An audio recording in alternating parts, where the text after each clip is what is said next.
Hi students, how are you? So, in the previous lecture we had seen primary functions of a commercial bank. अब ये जो primary functions थे हमारे पूरे नहीं हो पाए थे. हमने पहले 3 पॉइंट देखे थे. The first point was accepting the deposits, second point was providing the credit facilities and the third was payment and withdrawal facilities. फिर मैंने कहा था कि जो अगला टॉपिक है वो थोड़ा सा पेचीदा है, तो उसको हम फ्रेश माइंड से पढ़ेंगे. So that topic name is credit creation. Now, before we go on to or jump on to that topic, first question that comes to any layman's mind is, how does these bank earn money? How do they make money? क्या सही में bank को कुछ profit होता होगा? क्योंकि accept deposits, land deposits, ये तो कोई भी कर लेगा. लेकिन इसमें बैंक को कमाने को क्या मिलता है? खाली वो रेट ऑफ इंटरेस्ट का डिफरेंस. ये तो बहुत ही छोटा अमाउंट होता है.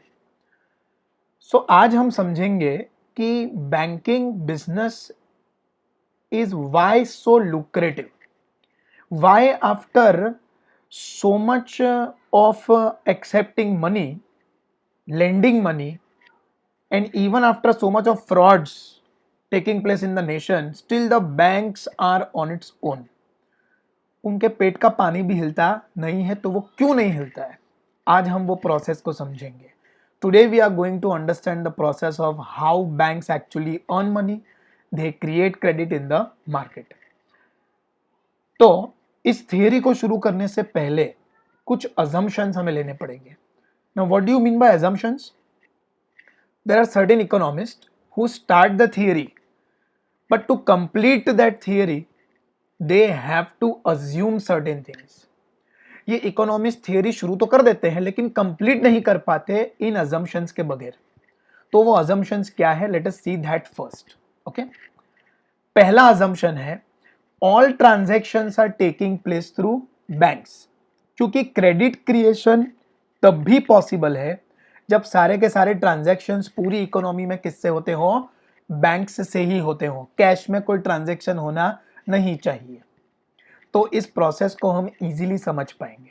ये अजम्पशंस भी हमने क्यों लिए वो मैं आपको लास्ट में बताऊंगा. Second assumption is what? Bank is required to maintain legal reserve ratio as reserves and the balance can be further given as loan to customers. तो हम सब जानते हैं कि बैंक में whenever we go to deposit any amount, bank does not refuse, bank accepts whatever we deposit. And the very next day, suppose I go to the bank and ask that I want my money back. Can the bank refuse?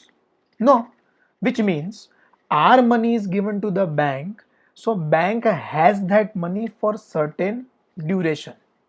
Or there are many people like us who go and deposit money in the bank. So bank does not give that entire sum of money to somebody else. और खुद ठन ठन गोपाल हो जाएगा, ऐसा नहीं होता.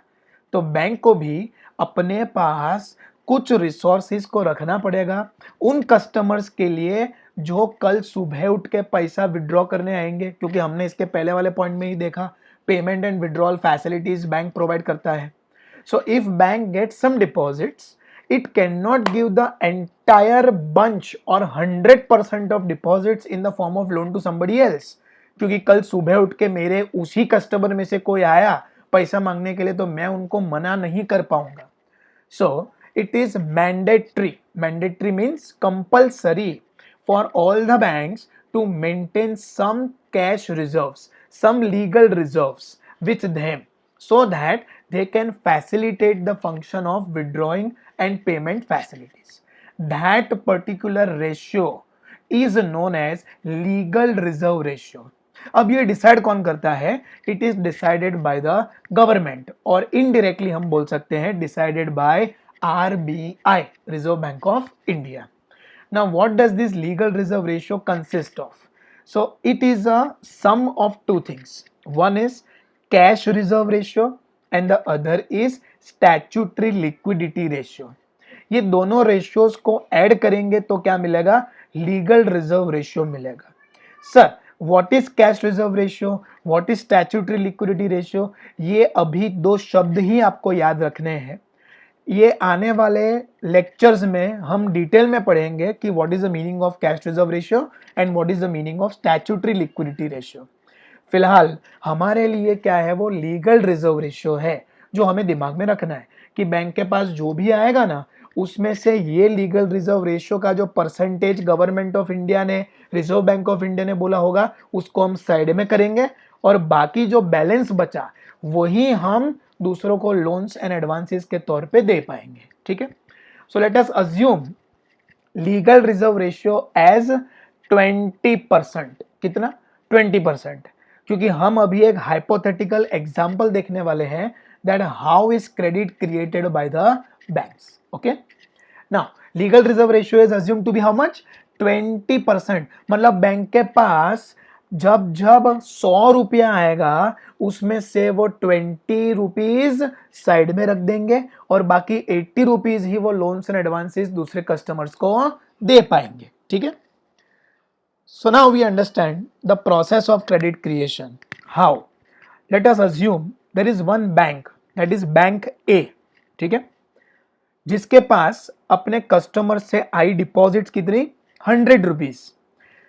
बाद में हमने अभी देखा कि legal reserve ratio is assumed to be 20%, तो 100 में से कितना पोर्शन जाएगा? 20% साइड में रह जाएगा, तो बाकी बचा 80% ही वो दूसरों को एडवांस कर पाएंगे, एडवांसेस दे पाएंगे, loans and advances, lending facility. Okay, so if you see on the liabilities side, we have written deposits which are worth 100 rupees, and on the asset side they have to keep cash balance with them which is how much? 20% of that 100। तो 100 का 20% कितना हुआ? 20 हुआ। और जो advances हैं वो कितना हो पाएगा? 80%। तो 100 का 80% कितना हुआ? 80 रुपीज। तो ऐसे करके बैंक ए का बैलेंस शीट तैयार हो गया। ओके, नाउ वी अज्यूम ये जो एडवांसेस बैंक ने दिए हैं अपने दूसरे कस्टमर्स को, अपने ही कस्टमर्स को जिनको उन्होंने पैसा दिया है, वो ये पैसा कैश में तो लेंगे नहीं, क्योंकि हमने अज्यूम क्या किया है, all transactions are taking place through the banks, so they will go and deposit this money with the bank. Which bank? Their bank. क्योंकि आज मैंने HDFC बैंक से लोन लिया तो जरूरी नहीं कि मेरा अकाउंट HDFC बैंक में ही हो, ये लोन का पैसा मैं ICICI में, पंजाब नेशनल बैंक में, यस बैंक में भी जमा कर सकता हूँ। या फिर अज्यूम कर लेते हैं कि मेरा HDFC बैंक में खाता है, तो मुझे जो लोन मिला HDFC बैंक से वो HDFC के ही किसी दूसरे खाते में जमा हो गया। सो इधर it can be a separate bank और it can be another account in the same bank. Okay, तो या तो हम बैंक ए बोले या तो हम बैंक ए अकाउंट बोले। ठीक है, दोनों में से कुछ भी आप बोल सकते हैं, अज्यूम कर सकते हैं, चलेगा। सो नाउ लेट अस से इट इज बैंक बी, और एक ही बैंक का दूसरा अकाउंट है बी अकाउंट, उसमें डिपॉजिट कितनी आई? 80। अरे सर ये 80 डिपॉजिट कहां से आया? तो बेटा ऊपर से जो एडवांसेस दिए थे ना 80, वही यहां वापस आएंगे, because I receive loan from HDFC, I deposit this in my account in either HDFC और in ICICI। या फिर मैंने कुछ खर्चा किया तो जिसको मैंने ये पैसा दिया, चेक दिया, वो अपने खाते में जाके वो चेक जमा कराएगा, because money is moving from one place to another, from one person to another. So bank ने जो एडवांसेस 80 दिए वो किसको दिए? बैंक बी को, या उसी बैंक में किसी दूसरे अकाउंट होल्डर को, उसके पास ये डिपॉजिट कितना आया? 80। Now what is the rule of the bank? 80 का डिपॉजिट, उसमें से कितना निकालने का? 20%। तो 80 का 20% कितना होता है? 16 होता है। इतना बैंक अपने पास रखेगा और सेकंड राउंड जो है उसमें लोन्स एंड एडवांसेस कितना दे पाएगा? 64 दे पाएगा। ठीक है, अब आप सोच रहे होंगे कि सर पैसा तो 100 ही है, लेकिन बैलेंस शीट हमारे सामने दो बन गई है, एक 100 की, वो तो समझ में आ गया, लेकिन दूसरी 80 की कहां से बनी? तो बेटा वो वही पैसा घूम के वापस आ रहा है, और क्या क्रिएट हो रहा है, क्रेडिट क्रिएट हो रहा है। इसी कंसेप्ट को तो क्या बोलते हैं, क्रेडिट क्रिएशन। एक ही चीज को बार बार घुमाओ घुमाओ, घुमाते जाओ, घूम घूम के क्रेडिट क्रिएट होके मैसिव ट्रांजैक्शंस आपके सामने आ जाएंगे।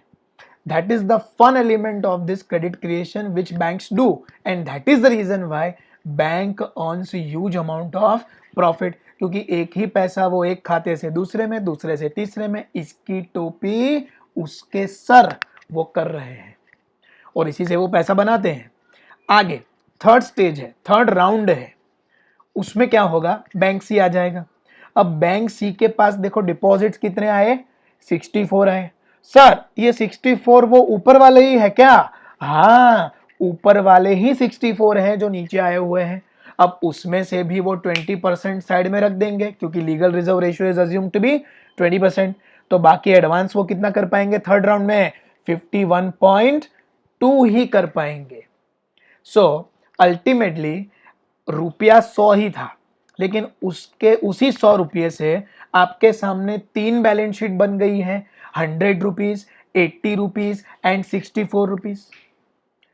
तो सर ये राउंड पे राउंड कब तक चलेगा, ठीक है, तो उसका एक और स्लाइड हम देखेंगे जिससे मालूम पड़ेगा ओवरऑल क्रेडिट क्रिएशन सिनेरियो क्या होगा।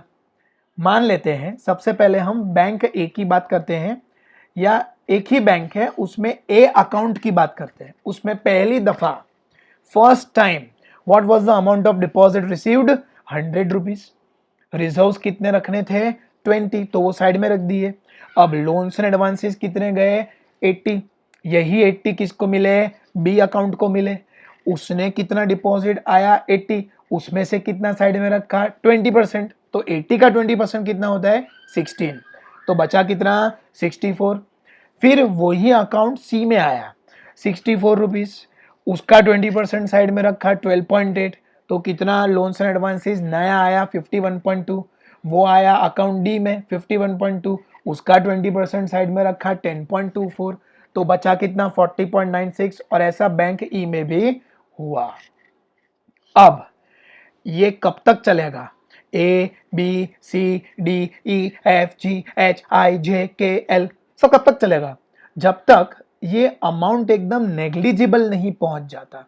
अगर आपने ट्रेंड को ऑब्जर्व किया है तो नेट डिपॉजिट वाले कॉलम को अगर आप ऑब्जर्व करेंगे, 100 से रिड्यूस होके कितना हुआ, 80, 64, 51.2, 40.96, रिड्यूसिंग है ना। तो हर बार वो रिड्यूस अमाउंट होगा और ये तब तक चलेगा जब तक वो एक नेग्लिजिबल वैल्यू तक नहीं पहुंच जाता। नेग्लिजिबल मतलब बहुत ही छोटी वैल्यू।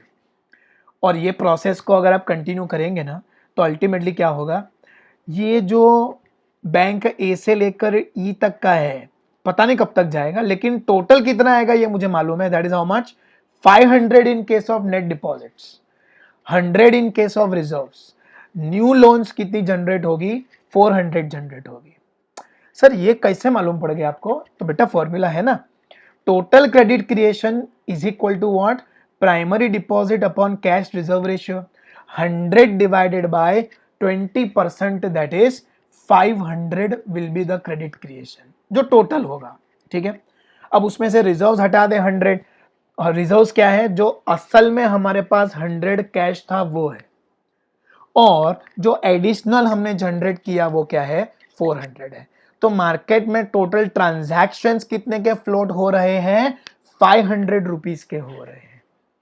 इसी को हम क्रेडिट क्रिएशन बोलते हैं। पैसे पे पैसा, पैसा ही पैसे को खींचता है, ये हम पहले भी देख चुके हैं। और एक ही पैसे को बार बार घुमा घुमा के 100 रुपए से उन्होंने कितने के ट्रांजैक्शन कर दिए हैं, 500 रुपीज के ट्रांजैक्शन कर दिए हैं।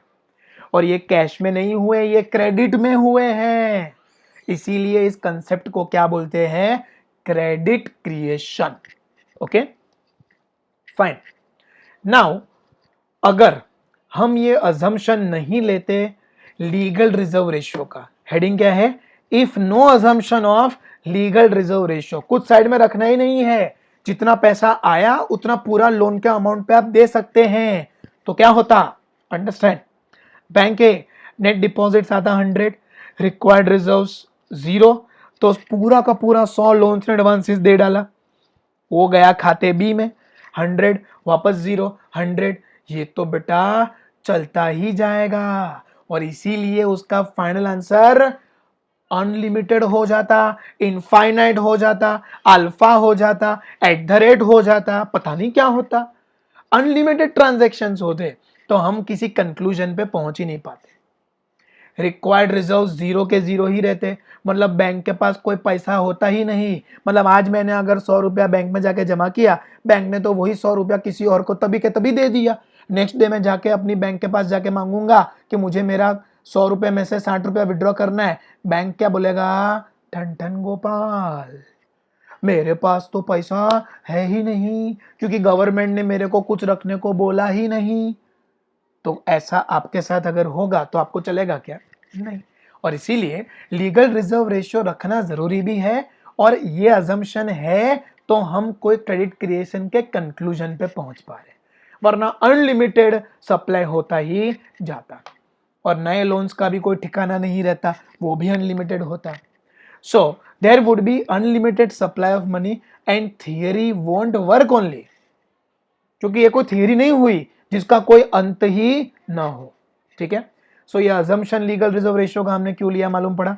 Okay, now if there was no assumption of all transactions through the bank, जैसे इंडिया में होता है, सारे ट्रांजैक्शन बैंक से नहीं होते, कुछ कैश से भी होते हैं, तो वो पैसा अपनी बैंकिंग सिस्टम से बाहर चला जाता है, और कोई भी पैसा बैंकिंग सिस्टम से बाहर गया मतलब वो क्रेडिट क्रिएशन में काम में आने वाला नहीं है, क्योंकि क्रेडिट क्रिएशन करने के लिए बैंक का रोल बहुत ही ज्यादा इंपॉर्टेंट है।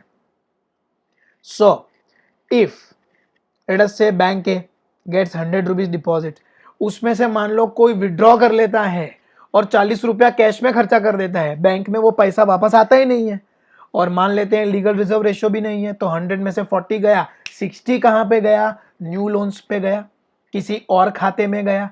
अब वो कौन सा खाता है, खाता B, account B, in which the deposit of 60 rupees come, again no cash assume, तो entire 60 rupees will be going as a new loan which comes into account C, this account C get 60 rupees, जिसमें से वापस cash में चला गया कितना, 20, so what remains is 40, that is new loans.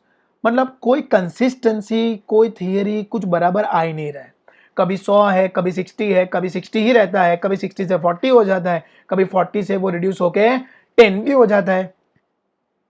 तो ये कोई भरोसेमंद थियरी नहीं बनेगी अगर ट्रांजैक्शंस बीच बीच में कैश में भी हो रहे हो, और इसीलिए कहीं पे क्या डिपॉजिट्स होंगी, कहीं पे नहीं होगी, हमारे लिए वो एक बहुत बड़ा सवाल है, और इसीलिए नेट डिपॉजिट्स की कोई फिक्स्ड वैल्यू तक आप पहुंच नहीं पाएंगे। That is the reason why we assume that all transactions are taking place through the banks. So there would be first what? Uncertainty in supply of money. Theory won't be able to conclude on any concrete facts because we want concrete facts. जो facts कब आएंगे, जब एक system होगा, कहीं पे कोई limitation होगा। सो लिमिटेशन के तौर पे हम क्या लेके आए, लीगल रिजर्व रेशियो, और एक सिस्टम के तौर पे हमने क्या अज्यूम कर लिया, that all transactions are taking place through the banks. तो इतनी डिपॉजिट आएगी तो इतना क्रेडिट क्रिएशन होगा। So I hope you understood the concept of credit creation. What is it? Credit creation is explaining the mechanism of how the banks earn, how the banks earn। एक ही deposit पे उसी deposit को घुमा घुमा के हम कितने ट्रांजैक्शन जनरेट कर सकते हैं पूरी इकोनॉमी में, that is explain through credit creation. Okay, understood, fine. So now we move on to the next topic. Next topic is interbanking transactions. Okay, what do you mean by interbanking? School में अपने competition में आप enter हुए थे, inter house, तो there was competition between two houses, then was inter city, मतलब competition between two cities. फिर कई लोग बोलते हैं इंटर स्टेट, तो competition is between two states. International मतलब competition is between two nations. Fine. So interbanking means what? Of course, transactions which are taking place between two banks. Competition is taking place between two banks. तो उसको interbanking बोलते हैं. अब banks में ना ऐसा नहीं होता कि they are hard core competitors only. They understand that cash is a requirement of every citizen of a nation. So यहाँ पर बैंक्स के बीच थोड़ा बहुत कोऑपरेशन भी होता है. बैंक का जब बुरा वक्त आता है, when bank is facing liquidity crisis, it contacts the other bank and asks for help. Can you give me some money for a short period of time? ऐसी मदद वो मांगता है जो इस इमेज से बखूबी क्लियर हो जाएगा. स्क्रीन पे आपके सामने दो बहुत ही जबरदस्त पावरफुल कैरेक्टर्स हैं, Amit Shah and Narendra Modi. Irrespective of whatever political party they belong to, let us assume Amit Shah is HDFC Bank and HDFC Bank is requesting Narendra Modi. No, we have assumed that Narendra Modi is ICICI Bank. So HDFC Bank is seeking help from ICICI Bank and ICICI Bank is patiently listening with an intention to help HDFC Bank. तो जब HDFC bank में पैसों का crisis है तो वो किसके पास जाएगा? मान लो ICICI बैंक के पास गया, वैसे किसी के पास भी जा सकता है. हमारे एग्जांपल में वो क्या है? ICICI. तो ICICI bank will help HDFC bank to overcome this short term crisis. So short term credit is provided by one bank to another bank through the central bank. Central Bank, Reserve Bank of India. And such help or credit is called as what? Call money. क्योंकि one bank will give call to another bank. पैसा मंगवाना, call करना, that is nothing but the call money. Okay. Now the question comes, sir HDFC bank और ICICI bank तो competition में है ना, तो ICICI बैंक HDFC बैंक की मदद क्यों करेगा? बेटा इससे सुनहरा मौका आपको नहीं मिल सकता where you can actually earn from your competitors. It's not a pure help which friends do. It's an help that competitor is doing. और ICICI बैंक या कोई भी बैंक मुफ्त में थोड़ी पैसा देगा, उसके सामने क्या चार्ज करेगा? इंटरेस्ट चार्ज करेगा. So there is no better opportunity than this because you are earning from your own competitor. So ICICI Bank will give money to HDFC Bank, but it will charge interest from HDFC. So interest rate charged on the same is known as what? Call money rate. Which money rate? Call money rate. क्योंकि जो पैसा मंगवाया वो क्या था? Call money था. तो उस पे जो इंटरेस्ट चार्ज होगा वो भी क्या होगा? इंटरेस्ट रेट चार्ज होगा. उसको हम क्या बोलेंगे? कॉल मनी रेट बोलेंगे. ठीक है, fine. So banks also help each other. Inter banking transactions भी होते हैं. Okay, now the next topic is secondary functions of commercial banks. क्योंकि हमने देखा था दैट कमर्शियल बैंक्स के जो फंक्शंस होते हैं वो दो हिस्सों में डिवाइडेड थे, प्राइमरी एंड सेकेंडरी. प्राइमरी हो गया, उसके 5 पॉइंट थे.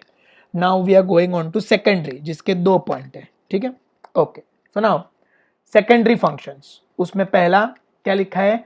Agency and utility services. तो हमने पहले भी डिस्कस किया था that banks act as agents. Okay, so tell me, agency and utility services में सबसे पहला what is the meaning of letter of credit? Can you tell me? Letter of credit क्या था? Bank gives guarantee to the importer as well as the exporter कि आप दोनों genuine parties हैं और आपके बीच ट्रांजैक्शन हो सकता है. As for example, I am from India and let us say you are from Australia. I don't know you, you don't know me, but we want to enter into transaction because you have certain things which I don't have and I have certain things which you don't have. So let's enter into trade.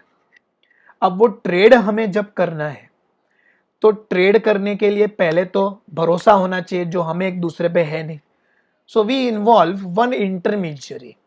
That intermediary is a bank. I am the importer, you are the exporter. You are exporting goods to me. I am buying goods from you. I am going to give you money. You are going to receive the money. अब bank का बीच में क्या role आएगा ना. हम एक दूसरे को जानते हैं, एक दूसरे की क्रेडिट के बारे में तो हमें बिल्कुल नहीं मालूम है. तो we want someone who will certify our credit worthiness for each other. So I being the importer, I am buying goods from you, you are selling goods to me. मेरे दिमाग में एक क्वेश्चन आएगा कि मैंने अगर पेमेंट कर दिया और तुमने गुड्स नहीं भेजे तो क्या.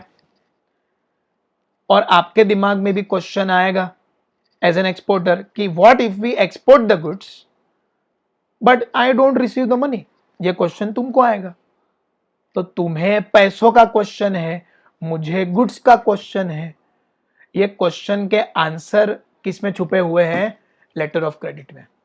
सो what we do is, I being the importer will first make payment to my bank in my country and you start sending the goods. आपने अपने गुड्स शिप पे लोड कर दिए.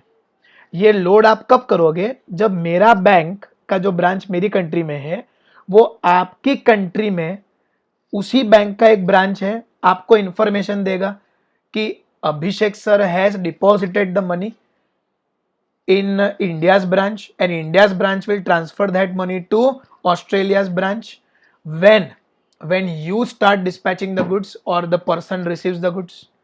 तो लेटर ऑफ क्रेडिट जैसे ही आपके सामने आएगा उसमें लिखा होगा कि money is already deposited and now you are secured that money is not with the importer, money is with the bank of the importer which is also the bank of the exporter. So exporter ने वहां से goods भेजे. Okay, goods मुझे receive हुए. मैंने goods receive करते ही मेरी bank को बोल दिया कि हाँ भाई गुड्स मुझे मिल गए हैं और वो एब्सोल्युटली वैसे ही हैं जैसा मैंने ऑर्डर किया था. तो अब आप वहां से मेरे अकाउंट से वो पैसा ऑस्ट्रेलिया के बैंक अकाउंट में ट्रांसफर कर सकते हैं. And bank will transfer this money to Australia's bank account which is actually your bank account. So ये जो अनसर्टेनिटी का क्वेश्चन था वो एलिमिनेट हो गया by one instrument called as letter of credit. ठीक है, फाइन. ये अपने 11th में वैसे देखा हुआ था, फिर भी मैंने एक बार डिटेल में समझा दिया. अंडर राइटिंग सर्विसेज हम पिछले लेक्चर्स में डिस्कस कर चुके हैं, so we ignore that right now. Next is pay tax challans. Okay, आपको टैक्स पे करना है. अब ये टैक्स कौन सा tax? Two types of taxes, direct tax, indirect tax. Direct tax मतलब income tax, wealth tax, gift tax. और indirect tax मतलब अब तो एक ही है, GST, one nation one tax. So you can make payment of GST, you can make payment of income tax and all types of taxes through banks. How? Net banking. So banking sector and the income tax sector are working in nexus with each other, are working in connection with each other, are working in coordination with each other. और ये online system जो होती है tax payment की सालों से चल रही है. जीएसटी जो हमें हर महीने पे करना होता है, we make that payment in only 2 minutes. It's a process of how much? 2 minutes only. इतना फास्ट सर्विसेज बैंक्स प्रोवाइड करता है for making payment of your tax challans. Okay, then comes safe deposit vault भी bank provide करता है, जिसको हम अपनी language में आसान भाषा में क्या बोलते हैं? लॉकर. हिंदी में क्या बोलते हैं? तिजोरी. अब वो तिजोरी घर में है वो अलग है और बैंक में है वो अलग है. Now what is the purpose of keeping this safe deposit vault? So you all know that we all have jewelry. घर में स्त्री धन किसको मानते हैं? ज्वेलरी को मानते हैं. गोल्ड, डायमंड, कुछ भी हो सकता है. अब ये ज्वेलरी घर में रखना थोड़ा सा रिस्की है, जो हम पहले डिस्कस कर चुके हैं. तो इसी ज्वेलरी को हम कहाँ पे रखेंगे? सेफ डिपॉजिट वॉल्ट में इन द बैंक। ज्वेलरी के अलावा प्रॉपर्टी के पेपर्स होते हैं, because we Indians believe in investment in gold and investment in real estate. तो वो स्टैम्प पेपर पे होता है, जो आपके सामने स्क्रीन पे भी है, प्रॉपर्टी के पेपर्स हैं। अब बैंक का आ गया safe deposit vault, that is locker. देखा होगा आपने लॉकर कैसा दिखता है। मम्मी के साथ कभी लॉकर ऑपरेट करने भी गए थे। 2 चाबी होती है, एक आपके पास, एक बैंक वालों के पास। दोनों चाबी एक साथ एंटर होगी, एक साथ घूमेंगी, तभी वो लॉकर खुलेगा। तो अब जो ज्वेलरी घर पे थी वो घर से क्या हो जाएगी? गायब। चोर चोरी करके नहीं लेके गया, वो ज्वेलरी कहां पे आई? लॉकर में चली गई। देखा आपने? और जो डॉक्यूमेंट्स भी, कागजात जो प्रॉपर्टी के थे, प्रॉपर्टी पेपर्स, वो भी घर से क्या हो गए? गायब। ये भी चोरी नहीं हुए, ये भी कहाँ गए? लॉकर के अंदर। और वो लॉकर के अंदर एब्सोल्युटली सेफ है, क्योंकि ना उसको अकेले बैंक वाले खोल सकते हैं, ना उसको अकेले आप खोल सकते हो। तो कोई अगर लॉकर की चाबी भी लेके जाएगा तो वो ऑपरेट नहीं कर पाएगा, क्योंकि आपके पास ही वो पावर है to operate your own locker. क्योंकि बैंक में जब आप लॉकर ऑपरेट करने भी जाते हैं ना, तो बैंक पर्सनल बाहर खड़े होते हैं और वो वेरीफाई करते हैं कि the account holder is only operating the locker, any third party can not operate the accounts, ठीक है, और ऑपरेट द लॉकर्स। फाइन। उसके अलावा फैसिलिटी क्या है? Micro finance facilities for small businesses. Startup आपने सुना होगा ना, कोई भी कर लेता है आजकल। Startup means what? New businesses. Any individual who wants to start his own business, he has a new idea, he can launch his business under the project of government, that is Startup India. Micro level पे ये businesses होते हैं और ये facilities भी bank provide करता है। Banks give loan to micro businesses also which are small businesses. तो ये सारी दूसरी सर्विसेज हुई जो बैंक प्रोवाइड करता है एज एन एजेंट, और you can say it is providing utility services to the different segments in the nation. Fine. Then comes provide various facilities with changing times. आप तो जानते ही हैं कि वक्त कितना फास्ट चेंज हो रहा है। हमने कभी सोचा भी नहीं था कि हम ऐसे फटाफट पढ़ाई कर रहे होंगे, दूर बैठ के, आप अपने घर पे, मैं अपने घर पे। हमने ये सोचा था कि 5 साल के बाद होगा, लेकिन ये तो अभी 2-3 महीने में ही हमें सब करना पड़ेगा। So times are changing fast, and with changing times we also have to change the way we operate. Banks know it very well. So banks जो जिस हिसाब से पहले ऑपरेट होती थी, एक बेंच पे ऑपरेट होती थी, है ना, आज क्या बेंच देखने को मिलता है हर जगह? नहीं, बड़ी बड़ी बिल्डिंगें हैं, उसमें अच्छे अच्छे सिक्योरिटी सिस्टम्स हैं, इलेक्ट्रॉनिक सिस्टम्स उसमें इंट्रोड्यूस हुए हैं। सिक्योरिटी कितनी बढ़ चुकी है। पहले खाली एक बंदा बंदूक लेके बाहर बैठता था, watchman, and bank was absolutely safe, but nowadays we have CCTV camera also. So banks have changed the way they are operating. And ये तो बैंक का फिजिकली कैसे ऑपरेट होता है हमने वो देखा, बट क्या सर्विसेज में चेंज आया है, let us see that also. तो पहला, continuous expansion and diversification of functions, activities and services. ये बैंक को करना ही पड़ेगा, क्योंकि आपने देखा है कि पहले बैंक में खाली अकाउंट खुलते थे और आप खाली अकाउंट ही ऑपरेट करते थे। अब बैंक म्यूचुअल फंड सर्विसेज भी देता है, वो टैक्स पेमेंट के लिए भी सर्विस देता है, इलेक्ट्रॉनिक पेमेंट की सर्विसेज भी देता है, और बहुत सारे फंक्शंस जो पहले बैंक नहीं करती थी अब वो बैंक करने लगा है। बिजनेस के लिए एडवाइजरी भी बैंक बन चुका है। आपको कैसे बिजनेस चलाना ये बैंक आपको सिखलाएगा, ऐसी सर्विसेज भी दे रहे हैं। सो बैंक अपने हिसाब से लगातार ऑब्जर्व कर रहा है कि मार्केट में क्या चेंज हो रहा है, क्या चेंज नहीं हो रहा है।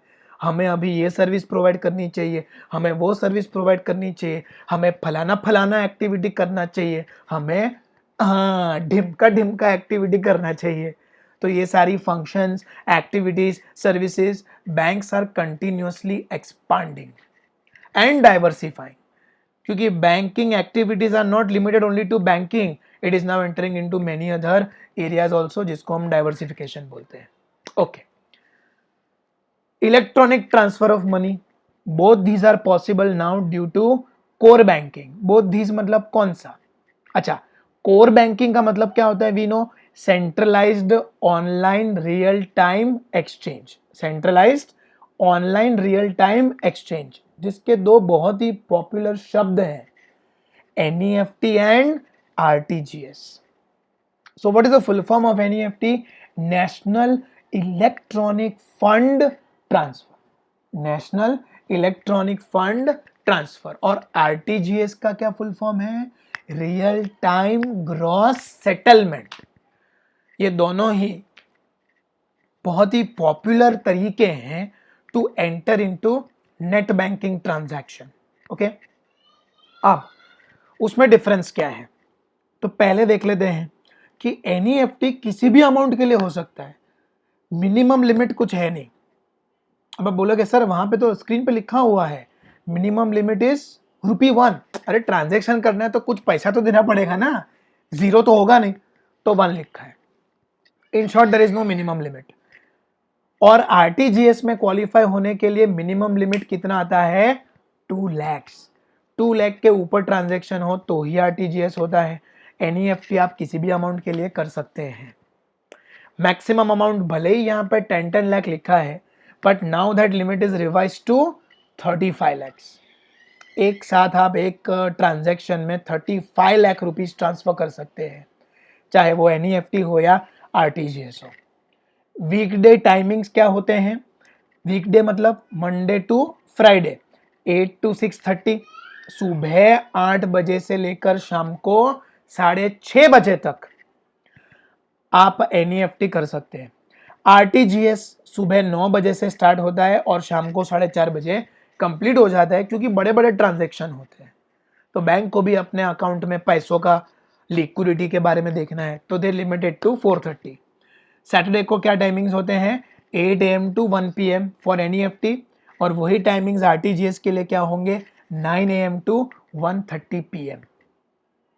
Transaction speed of NEFT slow, क्योंकि क्या छोटे मोटे ट्रांजैक्शन होते हैं, तो वो आप देख सकते हैं ट्रांजैक्शन प्रोसेस जो अपना नेक्स्ट पॉइंट है बैचेस, वो बैचेस में होता है। 15 ट्रांजैक्शन का एक बैच हुआ, 30 ट्रांजैक्शन का एक बैच हुआ। It depends upon bank to bank कि वो कितने ट्रांजैक्शंस को एक बैच में इकट्ठे करके उसको फ्लोट करेंगे।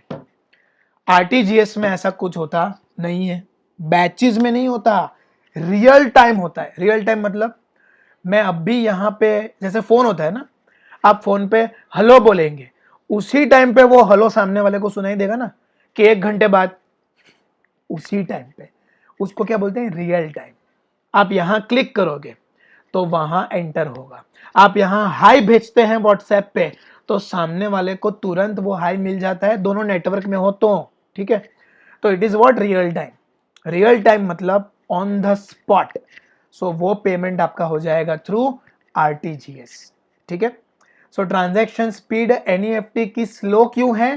क्योंकि वहां बैचेस में ट्रांजैक्शन होते हैं, काफी सारे ट्रांजैक्शंस इकट्ठा होंगे, क्यूमुलेट होंगे, and cumulatively it will be executed. But RTGS is what? Real time. So transaction speed is going to be fast. Okay, fine. Then comes internet banking and mobile banking app. आज आप देख रहे हैं खाली WhatsApp नहीं है, mobile banking app भी है। जैसे हमने भी बनाया यू विल लर्न ऐप, वैसे ही बैंकिंग के लिए क्या बना? Mobile banking app which facilitates the transactions through internet. So banks are adopting new ways and means to achieve its objective. ठीक है, आपने ये तो सुना ही होगा, डीमैट अकाउंट मतलब डीमटीरियलाइज्ड अकाउंट। अब इसमें क्या होता है? तो let us see that. Bonds, shares, debentures in which form? Electronic form. वो जमाना गया जब शेयर्स आपको डॉक्यूमेंट फॉर्म में मिलते थे, अब वो किस फॉर्म में मिल रहे हैं? इलेक्ट्रॉनिक फॉर्म में। सो सारे ट्रांजैक्शंस कहाँ से होंगे? कहाँ से होंगे? इलेक्ट्रॉनिक सोर्सेज से होंगे। और इसीलिए it is mandatory for any individual to have his own demat account in any bank or any such service provider who is giving you a demat account, जैसे शेरखान इन्वेस्टमेंट्स है, कोटक महिंद्रा है, ये सारे organisations were serving as demat account holders, मतलब वो लोगों को demat account holder बनाते थे। आजकल वो काम भी कौन कर सकता है? बैंक्स कर सकते हैं। तो पहले ये सारे काम ऐसी एजेंसीज ही करती थी, ठीक है, जिनको हम इंटरमीडियरीज बोलते थे, डिपॉजिटरीज बोलते थे, लेकिन अब वो काम बैंक भी कर सकता है।